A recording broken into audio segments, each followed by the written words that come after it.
Hello students, welcome to career makeup institute. कैसे आप सब? आई होप आप सब अच्छे से चल होंगे और पढ़ाई भी बहुत अच्छे से चल रही होगी। लास्ट टाइम हमने क्लास 10th की कुछ कविताएं पढ़ी थी। आज हम आपको नेक्स्ट चैप्टर पढ़ाएंगे। बच्चे बोल रहे थे कि आप कविताएं पढ़ाई जा रहे हो, साथ साथ में हमें चैप्टर्स भी कवर करवाओ। तो आज हम आपके लिए चैप्टर लेकर आए हैं जिसका नाम है बड़े भाई साहब। आइए देखते हैं इस चैप्टर का जो परिचय है, लेखक परिचय है, वो क्या है, आगे जो समरी रहेगी वो क्या होगी। सबसे पहले हम देखेंगे लेखक परिचय। लेखक कौन है इस चैप्टर के? इसके लेखक है प्रेमचंद जी। जन्म हुआ है उनका 13 जुलाई 1880 में। कहाँ पे? बनारस में, लम्ही गांव में। मृत्यु उनकी 8 अक्टूबर 1936 में हुई है। ये जो लेखक परिचय है, आपको हर चैप्टर का अच्छे से लेखक का नाम रखना याद रखना है, क्योंकि अक्सर ये बच्चे जो है चैप्टर तो पढ़ लेते हैं लेकिन जो लेखक का नाम या कवि या कवियत्री का नाम है वो नहीं रिवाइज करते और इसी में वो फंस जाते हैं और उनके नंबर कट जाते हैं। प्लीज़ आप हर एक चैप्टर का या पोएम को उनके कवि, कवियत्री, लेखक या लेखिका का नाम जो अच्छे से याद कर लीजिए। चलो आगे देखते हैं। बड़े भाई साहब का पाठ प्रवेश देखते हैं। पहले प्रस्तुत पाठ में एक बड़े भाई साहब हैं। वो बड़े भाई साहब है तो छोटे, लेकिन उनसे भी एक छोटा भाई है। वे उससे कुछ ही साल बड़े हैं, परंतु उनसे बड़ी बड़ी आशाएं की जाती हैं। अब जो बड़े भाई साहब हैं वो अपने छोटे भाई से कुछ ही साल बड़े हैं, लेकिन वो चाहते हैं कि जो मेरा भाई है उनसे बहुत सारी आशाएं हैं। उनको बड़े होने के कारण वे खुद भी यही चाहते हैं कि जो भी करे छोटे भाई के लिए प्रेरणादायक हो, ताकि उनको प्रेरणा मिले और उनसे बहुत सारा कुछ सीखें। वो इस आदर्श स्थिति को बनाए रखने के कारण बड़े भाई साहब का बचपन अदृश्य अर्थात नष्ट हो गया, क्योंकि वो चाहते थे कि अगर मैं कुछ गलत करूँगा तो छोटे भाई बहन भी वही सीखते हैं। अक्सर हम अपने घरों में भी यही बोलते हैं कि अगर कोई बड़ा होता तो हम बोलते हैं कि अगर आप बड़े ही ऐसा काम करोगे तो छोटे आपसे क्या सीखेंगे। इस चैप्टर में भी यही बताया गया है। प्रस्तुत पाठ में एक बड़े भाई साहब है जो है तो छोटे ही, परंतु उनसे छोटा भी एक भाई है। वह उससे कुछ ही साल बड़े हैं, परंतु उनसे बड़ी बड़ी आशाएं की जाती है। बड़े होने के कारण वे खुद भी यही चाहते हैं कि जो भी करे छोटे भाई के लिए प्रेरणादायक हो। भाई साहब उससे 5 साल बड़े हैं। अब जो मे भी ये क्वेश्चन MCQ या कोई क्वेश्चन आ सकता है कि जो बड़े भाई साहब हैं अपने वो छोटे भाई से कितने साल बड़े हैं, तो आपको याद रखना है जो बड़े भाई साहब हैं वो छोटे भाई साहब से 5 साल बड़े हैं, परंतु 3 ही कक्षा आगे पढ़ते हैं। अब 5 साल बड़े हैं तो उनको 5 क्लासेस आगे होना चाहिए, लेकिन ऐसा नहीं है। अब वो कितनी कक्षाएं आगे? सिर्फ 3 कक्षा आगे हैं, क्योंकि उनको लगता है कि एक क्लास को 2-2 बार करने से हम अच्छे से उसको समझ सकते हैं। अपनी शिक्षा की नींव मजबूती से डालना चाहते थे ताकि वे आगे चलकर अच्छा मुकाम हासिल कर सके। वे हर कक्षा में 1 साल की जगह 2 साल लगाते थे और कभी कभी तो 3 साल भी लगा देते थे। वे हर वक्त किताब खोलकर बैठे रहते थे।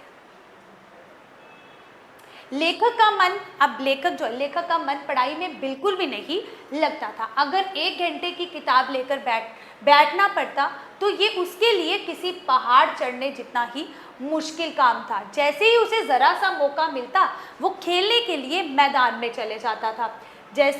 लेकिन जैसे ही खेल खत्म कर कमरे में आता तो भाई साहब जो होते उनको बहुत ज़्यादा गुस्सा आया होता और उनका पहला सवाल यही होता कि तुम कहाँ थे। अब ये भी एक क्वेश्चन है। बड़े भाई साहब छोटे भाई को डांटते हुए कहते कि वे इतना सुस्त है कि बड़े भाई को देखकर कुछ नहीं सीखता। अगर लेखक अपनी इन सभी इसी तरह गंवाना चाहता है तो उसे घर से चले जाना चाहिए और वहाँ मज़े से गुल्ली डंडा खेलना चाहिए। कम से कम दादा की मेहनत की कमाई तो खराब नहीं होगी। अब क्या बताया गया, जो लेखक है उसका जो मन है पढ़ाई में बिल्कुल भी नहीं लगता। अब जैसे ही किताब खोल के बैठता है तो उसका मन करता है कि मैं खेलने के लिए मैदान में चले जाऊं। जैसे ही उसे लड़कों की आवाज़ आती है खेलने की, वो तुरंत अपनी किताबें वहीं छोड़ के खेलने के लिए चला जाता है।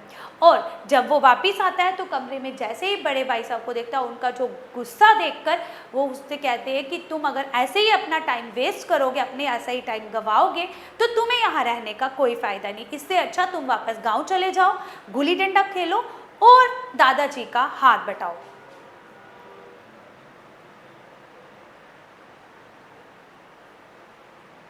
भाई साहब उपदेश बहुत अच्छा देते थे। ऐसी ऐसी बातें करते थे जो सीधे दिल में लगती थी। अब वो बातें करते करते इस तरह से टॉन्ट मारते थे ना छोटे भाई को कि उसको लगता था कि भाई साहब तो मुझे अब छोड़ेंगे नहीं, लेकिन भाई साहब की डांट फटकार का असर 1-2 घंटे तक ही रहता था और वह इरादा कर लेता था कि आगे से खूब मन लगाकर पढ़ाई करेंगे। जैसे आप लोगों को मम्मी पापा हमेशा डांटते रहते हैं कि भाई पढ़ लो, क्या फ़ायदा, अब ये 10th क्लास है या फिर 11th क्लास है, तो आप उस टाइम तो बड़े चुप हो जाते हो, उनसे नाराज़ होते, 1-2 घंटा आपको असर रहता है, थोड़ी देर में आप फिर से नॉर्मल होके या तो मोबाइल फ़ोन देखना शुरू हो जाते या कुछ और करना शुरू होते। इस तरह से जो बड़े भाई साहब थे वो भी अपनी रिस्पॉन्सिबिलिटी एज ए फादर की तरह निभा रहे थे। अब वो छोटे भाई साहब को चाहते थे कि वो जो है एक अच्छे रास्ते पे चले, अपनी पढ़ाई को अच्छे से करे। यही सोचकर जल्दी जल्दी एक समय सारणी बना देता, परंतु समय सारणी बनाना अलग बात होती है और उसका पालन करना अलग बात होती है। अब क्या होता है, भाई साहब उनको ऐसे मतलब कि उपदेश देते, ऐसे टॉन्ट करते कि उसको दिल पर लग जाता। डांट फटकार का 1-2 घंटे से इरादा कर लिया। अब वो छोटे भाई को जैसे ही डांटते, छोटा भाई उस टाइम कहता कि चलो अब क्या करेंगे, अब हम टाइम टेबल बना लेंगे। अक्सर बच्चे भी ऐसा करते हैं, टाइम टेबल बना लेंगे और कल से हम अपने टाइम टेबल के हिसाब से हर सब्जेक्ट्स को बड़े अच्छे से पढ़ेंगे। लेकिन वो टाइम टेबल बना तो लेते, लेकिन टाइम टेबल के ऊपर काम करना बहुत मुश्किल होता। परंतु समय सारणी बनाना अलग बात होती है और उसका पालन करना अलग बात होती है। वार्षिक परीक्षा हुई, अब उसकी एनुअल जो थी, एनुअल पेपर हुए, भाई साहब फेल हो गए और लेखक पास हो गया और लेखक अपनी कक्षा में प्रथम आया। अब क्या हुआ, जो भाई साहब थे वो किताबें लेकर बैठे रहते थे और जो लेखक था वो क्या करता था, वो किताबें खोलता था लेकिन उसका ध्यान जो था वो खेलने में रहता था। लेकिन इस बार भी एग्जाम्स में पास कौन हुआ, पास छोटा भाई हुआ और जो बड़ा भाई था वो फिर से फेल हो गया। अब लेखक और भाई साहब के बीच केवल 2 साल का ही अंतर रह गया। इस बात से उसे अपने ऊपर घमंड हो गया था। अब जो छोटा भाई था उसको लगा कि अब जो बड़ा वाला भाई साहब आगे 3 कक्षा पीछे था, अब 2 कक्षा मेरे पास आ गया, तो उसको अपने आप पे प्राउड होने लगा और उसके अंदर आत्मसम्मान भी बढ़ गया। बड़े भाई साहब लेखक को कहते कि वे ये मत सोचो कि वे फेल हो गए हैं, जब वे उनकी कक्षा में आएगा तब उसे पता चलेगा। अब क्या होता है कि बच्चे अक्सर बात करते हैं, यार अभी तो तेरी छोटी क्लास है 6, अगर मैं होता ना तो मैं अभी फटाफट से ये क्वेश्चंस कर लेता, मेरी क्लास में आके देख मेरे जो सब्जेक्ट है कितने मुश्किल है। इसी तरह से बड़े भाई साहब उसको कहते थे कि मेरी कक्षा में आकर देखो तो तुम्हें पता चलेगा कि इतना आसान नहीं है,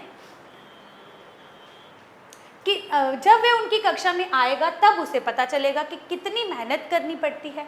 जब अलजेब्रा और ज्योमेट्री करते हुए कठिन परिश्रम करना पड़ेगा और इंग्लिस्तान का इतिहास याद करना पड़ेगा, तब उसे पता चलेगा बादशाहों के नाम याद रखने में कितनी परेशानी होती है।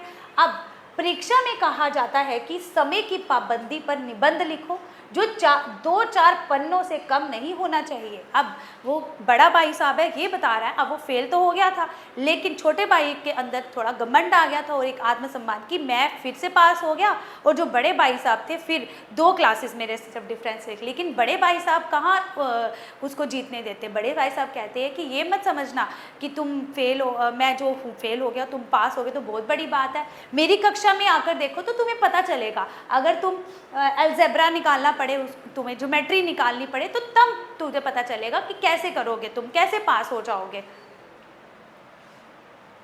अब आप अपनी कॉपी सामने रखकर अपनी कलम हाथ में लेकर सोच सोच कर पागल होते रहो। लेकिन लेखक सोच रहा था कि अगर पास होने पर इतनी बेइज्जती हो रही है तो अगर वह फेल हो गया होता तो पता नहीं भाई साहब क्या करते।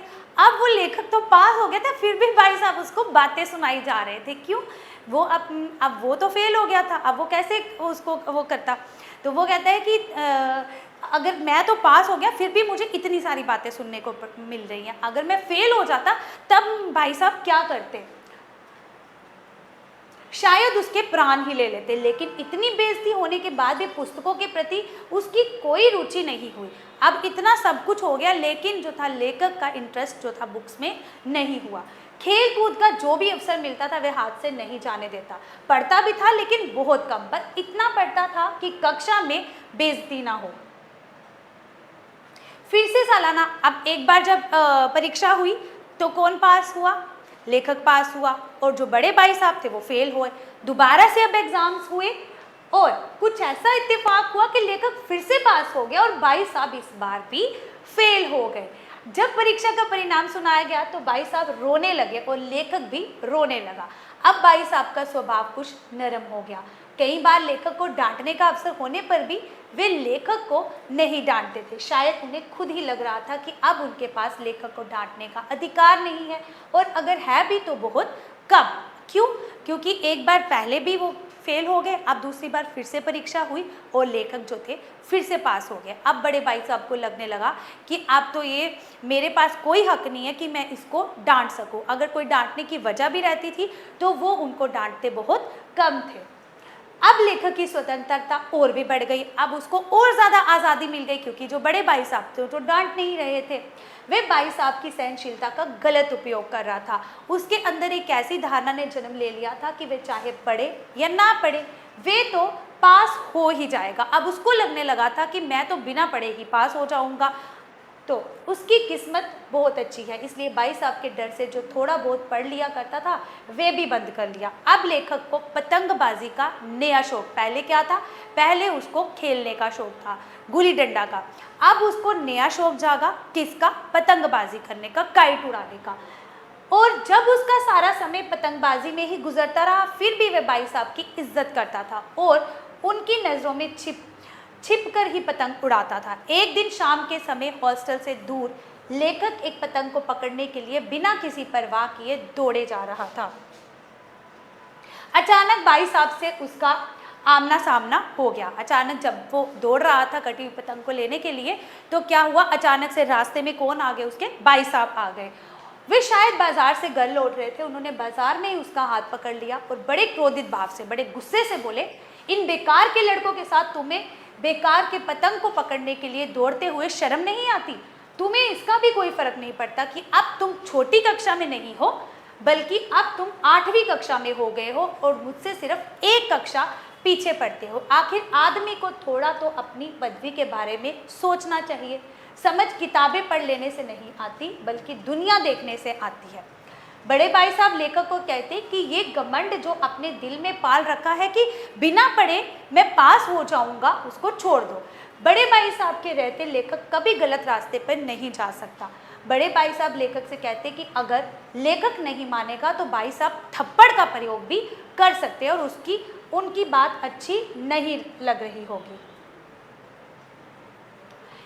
अब आपने देखा जो हमने अभी जो पंक्तियां पढ़ी उसमें क्या लिखा था, उसमें बताया गया था कि जैसे ही वो पतंगबाजी करता है, वो पतंग पकड़ने के लिए जाता है तो रास्ते में उसको बड़े भाई साहब मिल जाते हैं। वो उसका हाथ पकड़ लेते हैं और वो उसको बहुत सारा डांटते हैं और कहते हैं कि ये इन लड़कों के साथ तुम खेल रहे हो क्यों? अगर तुम्हें लगता है कि तुम बिना पढ़े ही पास हो जाओगे तो ऐसा कुछ भी नहीं होगा। लेखक भाई साहब की इस समझने की नई योजना के कारण उनके सामने सर झुकाकर खड़ा रहा। अब भाई साहब ने उनको ये भी कहा था कि अगर मुझे ज़रूरत पड़ी तो मैं आपको थप्पड़ भी मार सकता हूँ।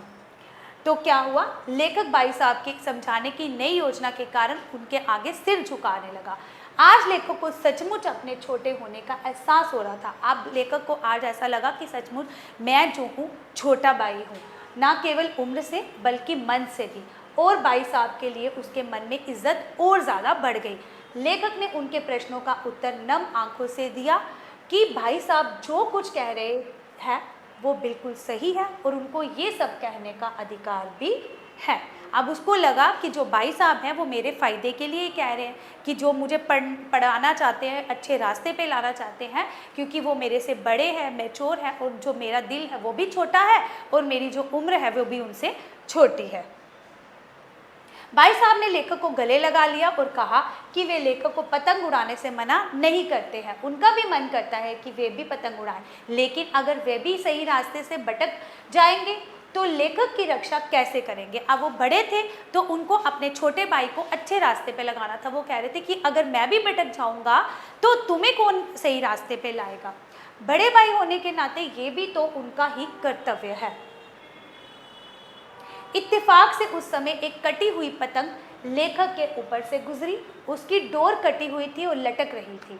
लड़कों का एक झुंड उसके पीछे पीछे दौड़ रहा था। भाई साहब लंबे तो थे ही, उन्होंने उछाल कर डोर पकड़ ली और बिना सोचे समझे हॉस्टल की ओर दौड़े और लेखक भी उनके पीछे पीछे दौड़ रहा था। अब ये थी पूरी की पूरी समरी जो मैंने आपको अच्छे से समझा दी है।